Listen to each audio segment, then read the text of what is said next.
ఈరోజు అంతర్జాతీయ యోగా దినోత్సవం జూన్ 21.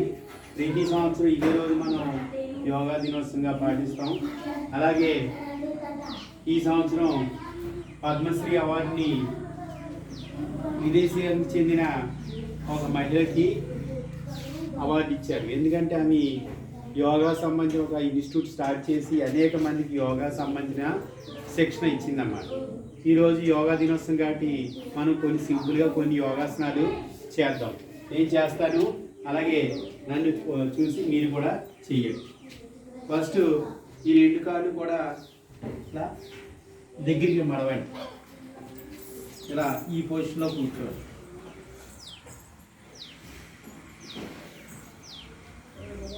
ఇలా స్ట్రైట్గా ఉండాలి. కాళ్ళు రెండు వెనక మడవాలి, రెండు చేతులు ముందుకు రావాలి. దీన్ని వజ్రాసనము అంటారు. వజ్రం అంటే దృఢంగా గట్టిగా ఉంటుందన్నమాట. ఈ వజ్రాసనం చేస్తే మనం చాలా ఆరోగ్యంగా ఉంటాం. అయితే అన్ని ఆసనాలు తిన్న తర్వాత చేయకూడదు. ఈ వజ్రాసనం మాత్రం తిన్న తర్వాత చేస్తే మనం ఏం తిన్నా త్వరగా జీర్ణం అయిపోతుంది.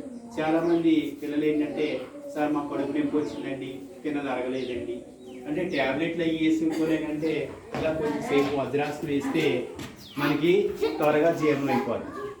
ఇది వజ్రాసనం. ఇలా కొంచెంసేపు చేద్దాం. ఇప్పుడు కాళ్ళు రెండు, ఈ కాలు ముందుకి ఇలా ముందుకి చాచండి. అలాగే ఈ కాలు కూడా ఇలా ముందు కాలుకి రెండు కూడా ఇలా ముందుకు చాపండి.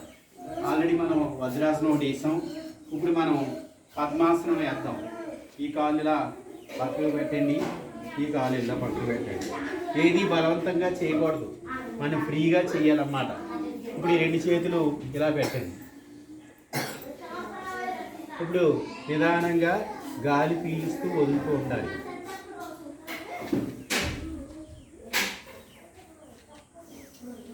దీన్ని పద్మాసనం అంటారు.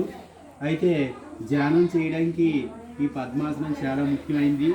ధ్యానం చేసేటప్పుడు కూడా ఒక ముక్కుతో గాలి పీల్చి రెండో ముక్కుతో నెమ్మదిగా వదిలేయాలి. అలాగే మరి గాలి పీల్చండి, వదలండి. నెమ్మదిగా గట్టిగా గాలి పీల్చండి, నిదానంగా గాలి వదిలేయాలి. ఇది పద్మాసనం.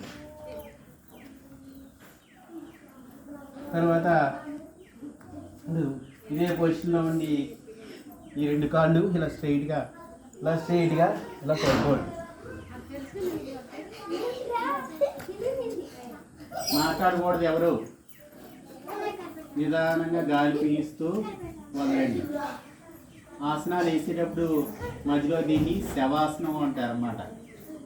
నెమ్మదిగా గాలి పీలుస్తూ నెమ్మదిగా గాలి వదులుతూ ఉంటారన్నమాట.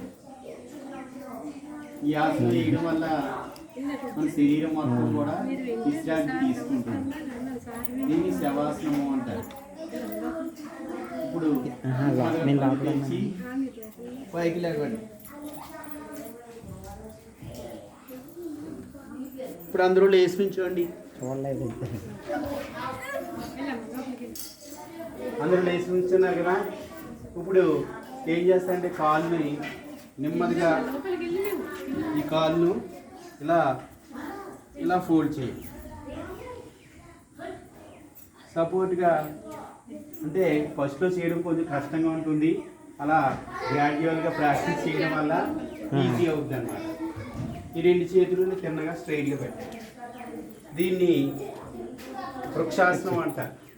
ఇలా కాలు మార్చి కాలు చేస్తే కాళ్ళు బలంగా ఉంటాయి అన్నమాట. ఇది వృక్షాసనం అంటారు. ఆ తర్వాత అలాగే మరొక ఆసనం. ఈ చెయ్యి ఇలా స్ట్రైట్గా పెట్టి ఈ కాలు బొటన వేలు పట్టుకోండి. ఇలా పట్టుకొని ఇలా స్ట్రైట్గా వంగడానికి ట్రై చేయండి. దీనివల్ల కూడా మన బాడీ ఫ్లెక్సిబుల్గా ఉంటుంది, హెల్తీగా ఉంటాం అన్నమాట. బలవంతం చేయొద్దు, చేయడానికి ట్రై చేయండి.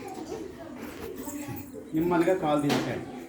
ఇవి కొన్ని మనం చేసిన ఆసనాలు మొత్తం 80,000 దాకా ఉంటాయి, 84,000 దాకా. అందులో కొన్ని మన ఆసనాలు చేసాం. Thank you.